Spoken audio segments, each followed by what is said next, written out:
Absolutely. No, that was, and he's shown it with consistency since then, because we were one of the first crews to really come and put him out and say, hey, wow, this guy.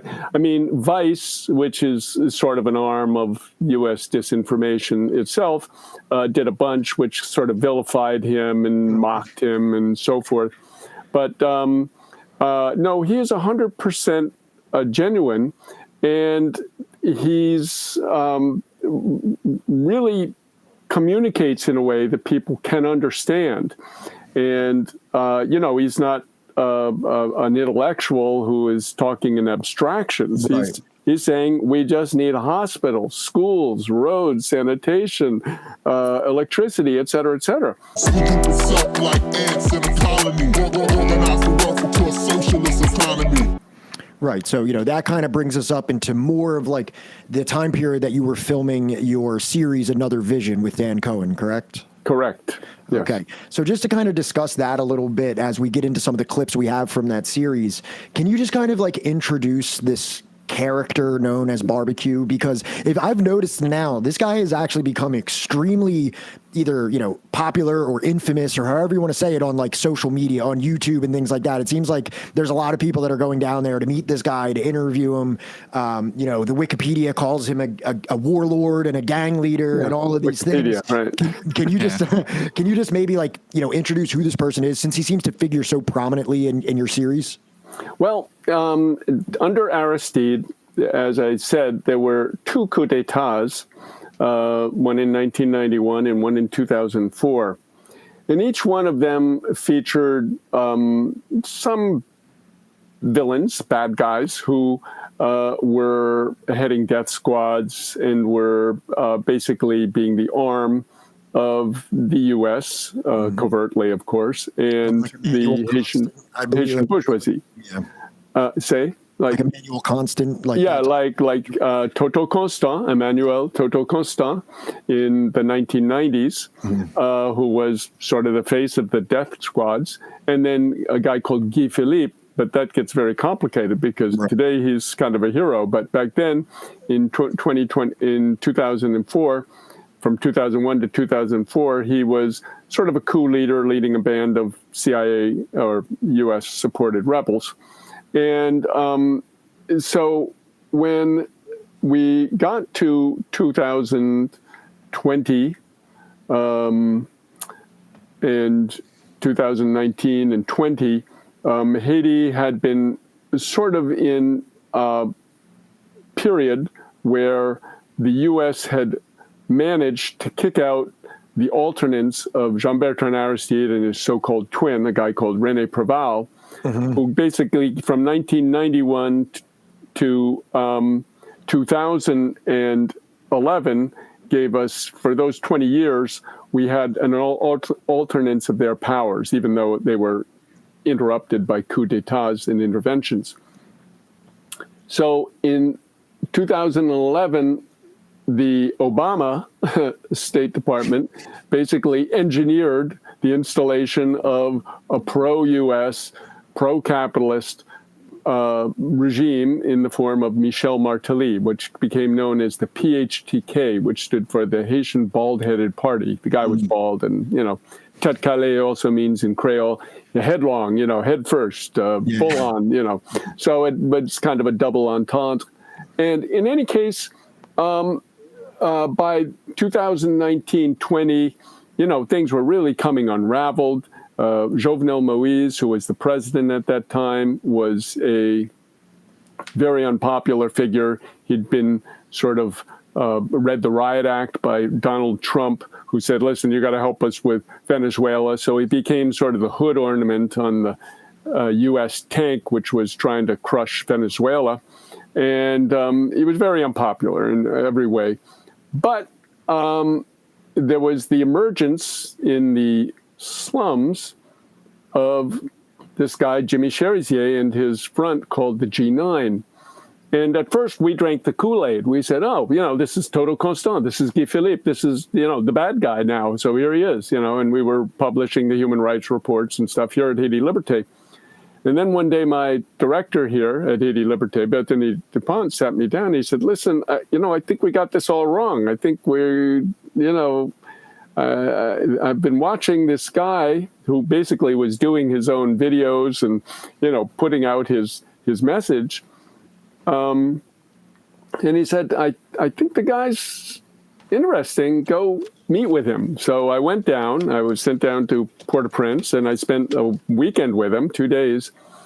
And I came back and I told my director, I said, man, you were right. This guy is the genuine article. He's the real McCoy. He's an amazing, figure. And, I mean, as a Marxist-Leninist, we're sort of taught, okay, it's kind of a revolutionary vanguard party which comes in and will sort of impregnate the masses with the ideas, and the revolution will happen, as maybe it happened in Russia or China or Cuba, et cetera. But this was really organic, right out of the population. So anyway, that's where that came from.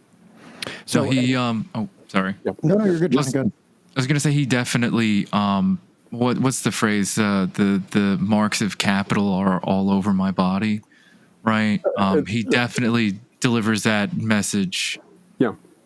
Honestly. So in your second episode of Another Vision, barbecue, I think kind of, and the reason I'm calling it barbecue is my French / Creole is even worse than my Spanish. And if you know how bad my Spanish is. Barbecue's fine. People call him barbecue. Yeah, it's okay. But it didn't come from him burning people. It was just a kid. His mom sold barbecued meat, and, that's how he got it. So we actually have a clip here of him kind of explaining the goals of G9. So we can just play that now for our audience, and then I just have a follow-up question regarding it.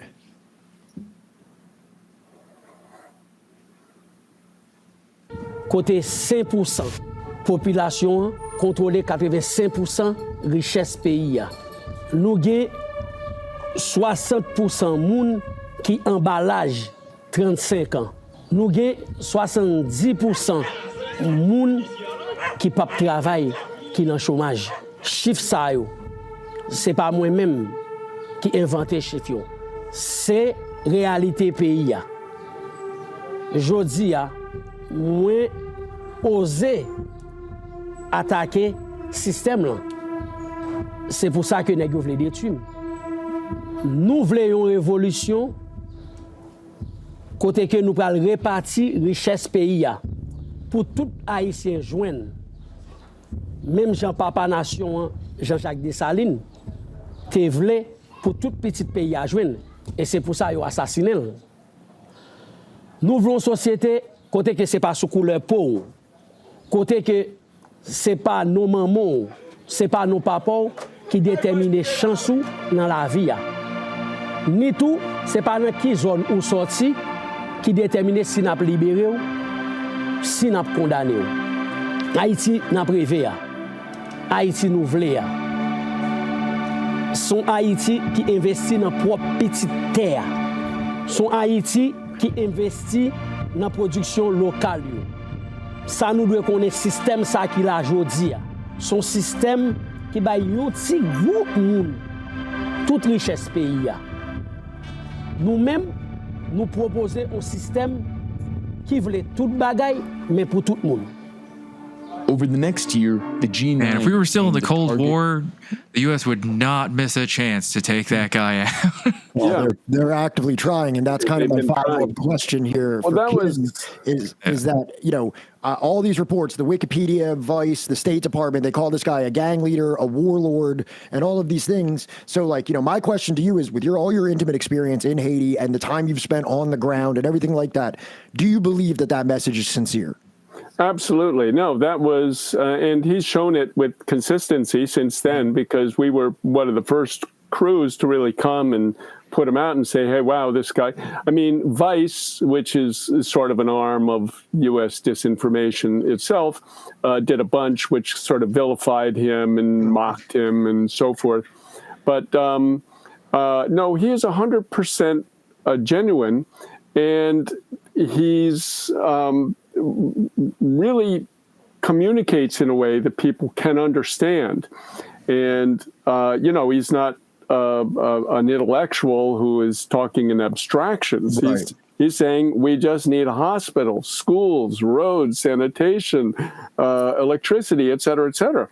And food, yeah. And as I said on the Democracy Now! Interview, I mean, you look at the Russian Revolution, it was based on the same thing, land, peace, bread.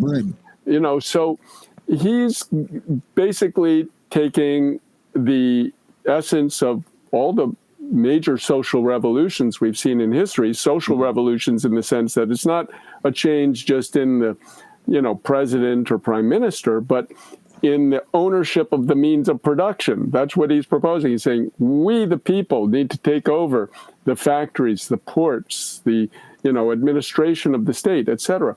So, and land. And the U.S. really saw it before we did. We were so kind of lazy, I could say, in, a reflex of going into, and the whole, the brainwashing, even among us, as if we were supposed to be immune, we were affected by it. And unfortunately, a lot of people on the left still are infected by it. And in fact, because of face-saving dynamics, that it's hard for them now to get off their high horse and admit, hey, okay, this guy is something different and he is really trying to lead something. So now the next clip, I think that this is a really interesting thing. And I'm going to kind of ask you a question once we follow, as a follow-up to this, kind of about his overall popularity. Okay, so we can play the clip first, but then that's kind of like the topic of discussion following that. Mm-hmm.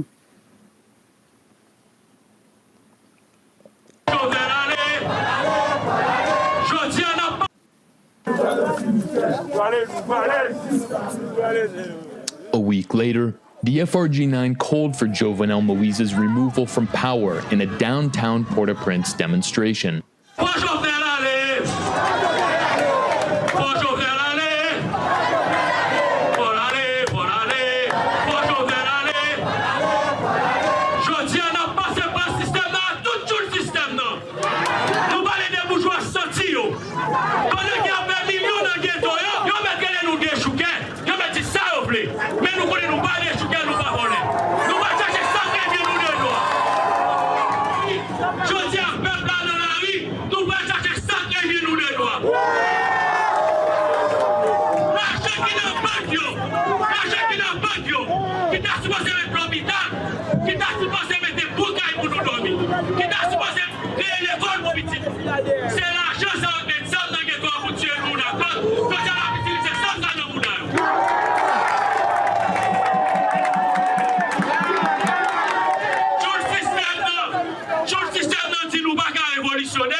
In showing that right there, unless that's some kind of like deviously orchestrated public gathering where everyone has been forced there with guns to their heads to pretend that they resonate with this message and everything like that, it does appear that at least within these neighborhoods, this is an incredibly popular figure, right?